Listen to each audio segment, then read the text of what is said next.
Здравствуйте, я Лара. Լսել եք այդպիսի արտահայտություն. Это последняя կապլա,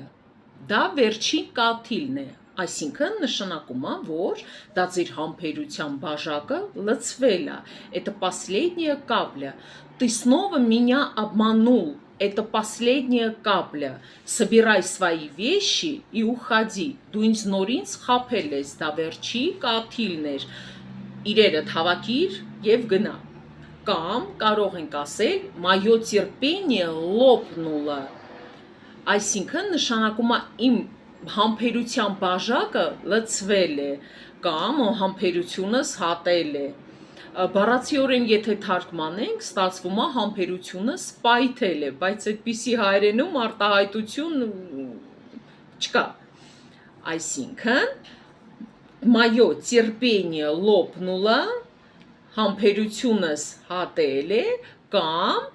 это была последняя կապլա, դա վերջին կաթիլն էր,